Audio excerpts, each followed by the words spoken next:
Guys ఈజీఎమ్మా welcome to our channel IQ TV Telugu. So ఈరోజు topic వచ్చేసి ఏంటి అంటే, సో రేపు 26 రోజు రవితేజ గారి బర్త్డే కదా. సో రవితేజ గారికి మనకు అందరికీ తెలుసు, చాలా మంది బిగ్ ఫ్యాన్స్ ఉంటూ ఉంటారు. సో తను చేసిన హెల్పింగ్ కూడా అలానే ఉంది కదా. సో తన బర్త్డే ఎలా జరుపుకుంటారు అనేది చాలా మంది చూస్తూ ఉంటారు కదా. తన బర్త్డే కోసం పబ్లిక్ మాటల్లో కూడా మనం తెలుసుకుందాం. హాయ్ అండి. హాయ్. మీ పేరు? గుండు కాకా. సర్లే కానీ రేపు రవితేజ బర్త్డే ఉంది కదా. సో అంటే చాలా మందికి రవితేజకి చాలా మంది ఫ్యాన్స్ ఉన్నారు, మన అందరికి తెలిసిందే. సో రవితేజపై మీ ఒపీనియన్ ఏంటి అసలు? పేరులోనే ఉంది రవితేజ, రవితేజుడు. రవి అంటే సూర్యుడు, తేజుడు, ఉదయించే సూర్యుడు అనమాట. సో అందరికీ వెలుగునిచ్చేవాడు రవితేజుడు. సినిమా కష్టాలు పడే వాళ్ళ జీవిత చరిత్రలు ఎలా ఉంటాయి, వాడి బాధలు ఎలా ఉంటాయి, సినిమా ఇండస్ట్రీలోకి వచ్చి వాడు నిలదొక్కోవడానికి ఎన్ని కష్టాలు పడతాడు అని చెప్పేసి అసలు ఎవరు రాని ఆలోచనతో పూరి జగన్నాథ్కి వచ్చిన ఆలోచనని సినిమా తీసి ప్రేక్షకులకు అందించిన సినిమా చాలా బాగుంటుంది. కానీ కొద్దిగా కమర్షియల్ యాంగిల్ జనాలకు కనపడక అలా ఒక స్టెప్ వరకు ఎదిగి ఆగింది. కానీ అది సినిమా కష్టం అంటే ఏందో అని బాధలేంటో చూపించే సినిమా అనమాట. ఆ సినిమా మళ్ళీ రిలీజ్ చేస్తున్నారు. సో రవితేజ అన్న గురించి చెప్పాల్సిన అవసరం లేదు. విక్రమార్కుడు సినిమా, రకరకాల సినిమాలు. ఆయన కమెడియన్ అంటే ఆయననే, యాక్షన్ అంటే ఆయననే. ఇది మనకు హిందీలో అక్షయ్ కుమార్ ఎలాగో తెలుగులో మనకు రవితేజ అనమాట. అంత బాగా చేస్తాడు. ఆయనలాగానే ఎగిరి దునుకుడు కట్టుడు తన్నరకుడు అసలు ఒక రేంజ్ అనమాట. మాస్ మహారాజా అని పేరు కూడా అంత ఈజీగా రాలేదు. ఆయన పడ్డ కష్టం తగ్గట్టు ఎవరు లేకుండా, బ్యాక్ డ్రాప్ ఎవరు లేకుండా జస్ట్ ఒక చిరంజీవి అభిమానిగా ఒక మెగాస్టార్ బాలీవుడ్ మెగాస్టార్ అమితాబ్ బచ్చన్ అభిమానిగా సినిమా ఇండస్ట్రీలోకి వచ్చేసి ఒక ఎదిగాడు. ఈరోజు ఎటువంటి కష్ట నష్టాలు ఎన్ని వచ్చినా సరే, ఎన్ని ఫెయిల్యూర్ అయినా సరే, ఎందుకంటే సినిమా అంటే ప్యాషన్, సినిమా అంటే నాకు ప్రాణం కాబట్టి చిరంజీవి అనే ఇన్స్పిరేషన్ తీసుకొని వచ్చినాడు కాబట్టి సో ఎన్ని కష్టాలైనా సరే నిలబడాలని చెప్పేసి నిలబడి ఈరోజు హ్యాపీగా తన సక్సెస్ తాను ఎంజాయ్ చేస్తూ నలుగురు కూడా పంచిపెడుతున్నాడు. సో చిన్న పెద్ద అని హీరోయిన్ల కాడ కూడా చిన్న పెద్ద నాకు సూట్ అవుతలేదని కూడా చూడు, మంచిగా వాళ్ళ బాడీ లాంగ్వేజ్ దగ్గరగా చేసుకుంటూ వెళ్తాడు. వాళ్ళ దగ్గరగా స్పీడ్గా డ్యాన్సులు వేసుకుంటూ వెళ్తాడు. రకరకాల సినిమాలు తీస్తూ జనాలకి మాస్ మహారాజా అంటే ఇలా ఉండాలి, రవితేజకు కూడా ఒక ఫ్యాన్ బేస్ ఉంటుంది అనే స్థాయికి ఎదిగాడు. ఈరోజు నేను ఇంత సినిమా రిలీజ్ చేస్తున్నాడు. సో నాకు తెలిసి మెగా అభిమానులు కూడా సినిమా థియేటర్ కాడ ఉంటారని ఖచ్చితంగా నేను ఎక్స్పెక్ట్ చేస్తున్నాను. ఇంకొకటి మనం అందరం చూస్తాం, ఇక్కడ నార్మల్గా ఏ పర్సన్స్ ఎన్ని బర్త్డేలు అయినా కానీ అంత ఫ్లెక్సీలు పెట్టి పాలాభిషేకాలు ఎవరికి చెయ్యరు. బట్ రవితేజ అనే ఏ హీరో బర్త్డే అవుతుంది అంటే మాత్రం స్టేటస్లలో, స్టోరీలలో వాళ్ళ ఫోటోలు పక్కన యాడ్ చేసుకొని అసలు నెక్స్ట్ లెవెల్ కదా. మరి హీరోలనే ఎందుకు అంత హైప్లో చూస్తున్నాం, మరి నార్మల్ పర్సన్స్ని ఎందుకు అలా చూస్తలేరు? నార్మల్ పర్సన్ ఎందుకు చూసుకోరంటే వాళ్ళకి కావాలి, ఖర్చులు కూడా కావాలి కదా. సో హీరోలకి ఏంటంటే మన సినిమాలు చూసి వాళ్ళకి అంతో ఇంతో ఆదాయాన్ని ఇస్తున్నాము. సో అలాగే వాళ్ళని మనని వాళ్ళలో ఊహించేసుకుంటాం.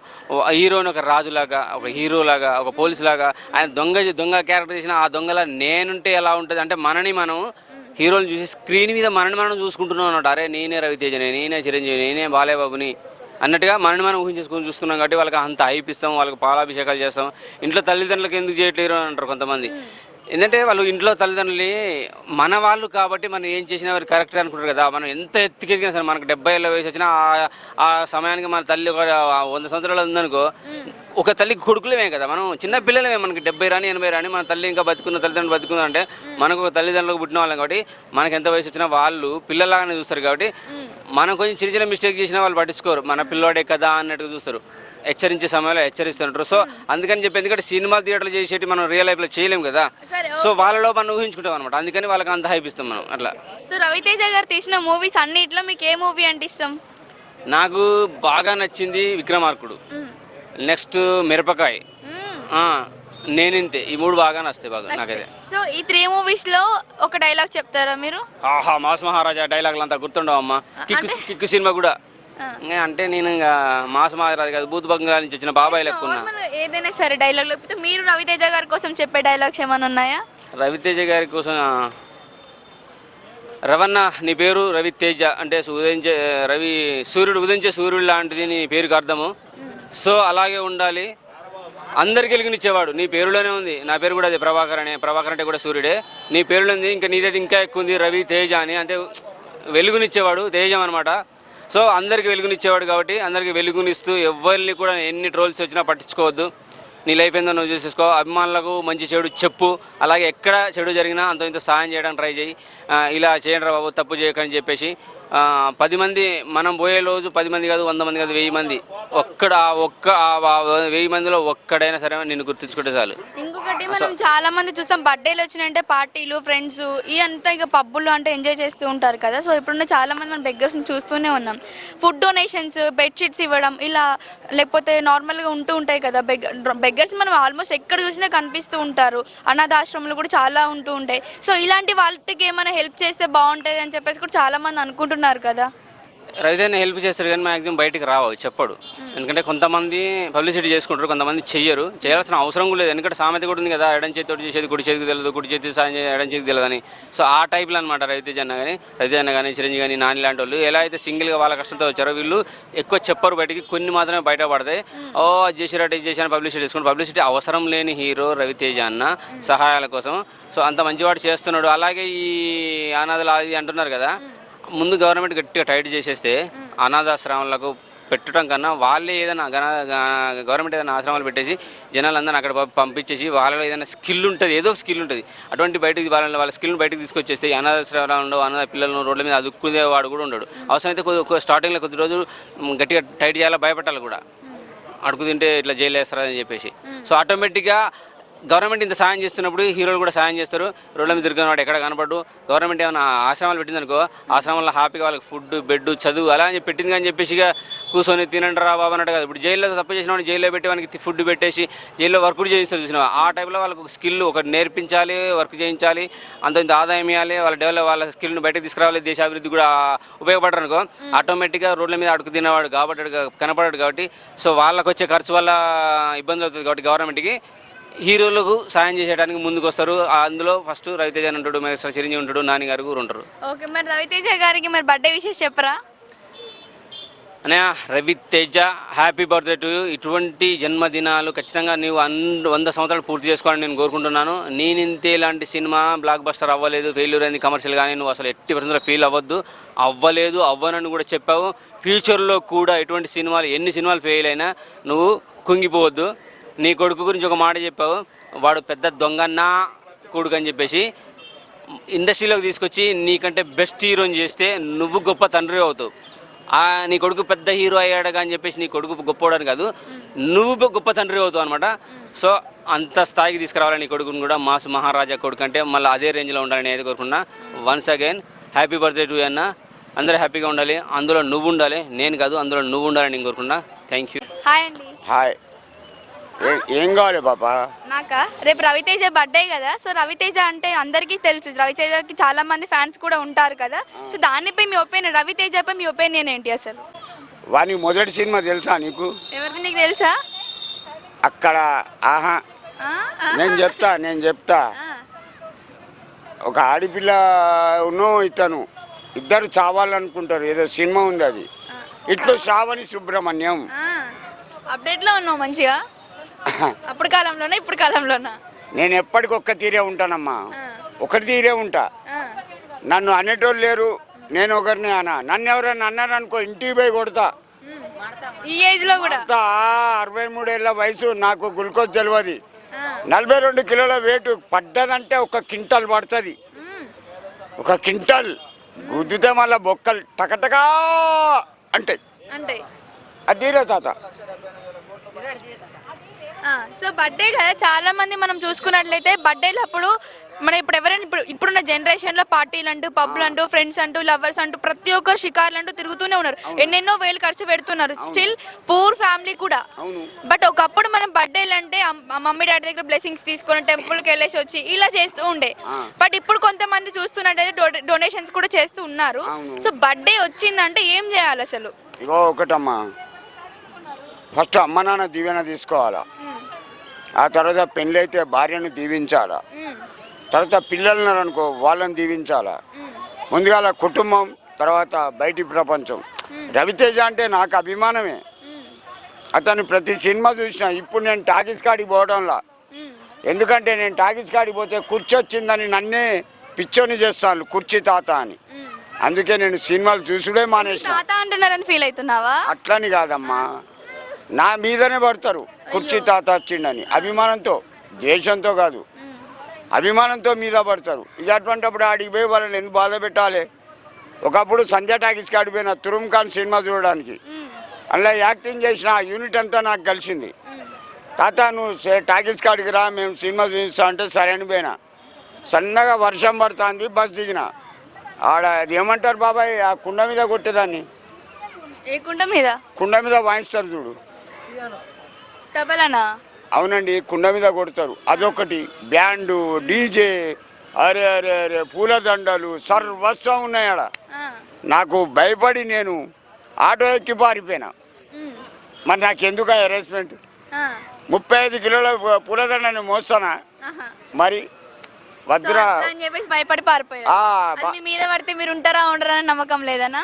అంతే. తర్వాత ఆ సినిమా నిర్మాత ముస్లిం అబ్బాయి, తర్వాత థియేటర్ ఓనర్ కొడుకు ఇద్దరు కలిసి కార్లో కూర్చుండబెట్టి పార్సిగుట్ట తీసుకుపోయి ఒక క్వార్టర్ తాగిచ్చిందండి. వాళ్ళ కడుపు చల్లగుండా. క్వార్టర్ తాగిస్తే కడుపు చల్లగుండనా? మరి 90 తాగిస్తే అందరు చల్లగుండా. అవు పాప, అభిమానం అన్నది ఒక మనిషికి, ఒక మనిషి మీద రావాలంటే ఒక ఇట్లా ఎంటికలు కావాలి తెల్లగా. నాకు 5 కోట్ల మంది అభిమానులమ్మా. ఒక్కొక్క రూపాయి ఇచ్చిన, ఒక్కొక్క రూపాయి ఆ బిల్డింగ్ కడతా, ఒక్కొక్క రూపాయి ఇచ్చిన. కానీ నాకు ఆశలా, నాకు ఇగో ఈ అభిమానం కావాలా. ఇగో చూడు, ఇగో ఇట్లా ఇట్లా నువ్వు మాట్లాడుతుంటే అందరు రావాలా? అభిమానం, నాకు అభిమానం కావాలి, డబ్బులుగా. అంటే నువ్వు ఎప్పుడు మాట్లాడావు కదా, 200 ఇస్తేనే మాట్లాడుతాను, అందరు భయపడుతున్నారు నువ్వు మనీ అడుగుతున్నావు అని. అవు బాబాయ్, మీ దగ్గర అడిగినా డబ్బులు అడిగినావు కదా? నిన్ను అడుగుతా. అడిగిరంట చాలా మంది వచ్చి కెమెరా పెట్టగానే 200 ఇస్తేనే మాట వస్తుందని అంటున్నావు కదా. ఒకటి బాగినమ్మా, నువ్వు పర్టికులర్గా నా దగ్గరికి యాంకర్ వచ్చినందుకు నిన్ను అడిగిన, కానీ జనాలను అడగల. అనుమానం ఎవరినన్నా? దయచేసి ఒకటి బాగినండి, love is the best, arrange marriage the best. Love అన్నది ఒక అట్రాక్షన్, ఒక అయస్కాంతం. దానివల్ల అన్ని రిస్కులే, అన్నీ. అదే అరేంజ్ మ్యారేజ్ అయితే ఏదైనా బాధ వచ్చింది అనుకో, ఆయన వస్తాడు, ఈయన వస్తాడు, ఆయన వస్తాడు, ఈయన వస్తాడు. అవసరం అనుకుంటే నాకు తెలిస్తే నేను వస్తా. చాలా ఎక్స్పీరియన్స్ అనుకుంటా తాత. నాది లవ్ మ్యారేజే, కానీ నా అత్తగారు కోటీశ్వర్లు, ఎన్నడు పోయి ఒక్క రూపాయిని అడగల. ఇట్లా నా బామర్ది నేను నరికిందమ్మా. నరికినావా? మర్డర్ చేసేసినావు? ఆ ఏజ్ లోనే మర్డర్ చేసేసినావు? 89లో లవ్ మ్యారేజ్, 90లో నరికి పడేసిన వాడు ప్రెస్టేజ్కి వచ్చానని నన్ను చంపేయమని 10 లక్షలు ఇచ్చిండు నలుగురికి. నాకు తెలిసింది దువాడై సంపు లేకపోతే సావు, నా సిద్ధాంతం. ఏసి నా కొడుకును బొక్కలిరిగి చచ్చిపోయాడు. నా అత్తగారికి ఇప్పటికి కూడా నేనంటే ఉన్నానా మీ అత్తగారు ఇప్పుడు కూడా? ఇది తడుస్తుంది. నా పిల్లలు నేను ఎప్పుడు పంపలా. నా కలిగిన కాడికి పెట్టుకున్న 3 కొడుకులు, ఒక పాప, 4. నా పాప gold and gold, God gift to friend, she is the not daughter. భగవంతుడు ఇచ్చిన స్నేహితురాలు నాకు నా పాప. అటువంటి బిడ్డ ప్రతి ఇంట్లో ఉండాలండి, ప్రతి ఇంట్లో అటువంటి పాప ఉండాల. ఓవరమ్మా. హాయ్ అండి. హాయ్, మీ పేరు? సహస్ర. సో రవితేజ గారి బర్త్డే రేపు. సో తనకు చాలా మంది ఫ్యాన్స్ ఉంటారు కదా, సో తనపై మీ ఒపీనియన్ ఏంటి అసలు? మాస్ మహారాజానే. తన పేరు చెప్పగానే ఫేస్ లో వెలుగు వచ్చింది. మరి మా సినిమా వాళ్ళకి మా సినిమాయే ప్రాణం, సినిమాయే మాకు అన్నీ ఉంటాయి కనుక ఒక సినిమా పేరు చెప్పగానే, ఒక హీరో పేరు చెప్పగానే మా కళ్ళల్లో నుంచి జిగేల్స్ వస్తాయి. ఒకటి మా ఫేస్లో స్మైల్ వస్తుంది, ఎక్కడ లేని ఎనర్జీ, ఎక్కడ లేని ఆనందం కూడా వస్తాయి అన్నమాట. అసలు హీరోస్ బర్త్డేకి నార్మల్ పబ్లిక్ బర్త్డేకి డిఫరెన్స్ ఏంటి? హీరో బర్త్డే అంటే పెద్ద పెద్ద ఫ్లెక్సీలు కట్టి పాలాభిషేకాలు అంటూ ఎన్నెన్నో జరిపిస్తూ ఉంటారు కదా. నార్మల్గా చూసినట్లు స్టేటస్లో ప్రతి దాంట్లో వాళ్ళే వస్తుంటాయి. బట్ నార్మల్ పబ్లిక్ ఎందుకు అంత వాల్యూ లేదంట? అలా రవితేజ గారు బర్త్డే అలా చేసుకోరు. రిపబ్లిక్ డే రోజున, జనవరి 26 రోజున పుట్టారు కనుక అతను అటువంటి హంగామాలు, అట్రాసాలు అవన్నీ ఏం చేసుకోరు. అతను పుట్టిందే ఒక జాతీయ దినం రోజున. అటువంటి రోజున అతను పుట్టాడు అంటే చాలా గ్రేట్.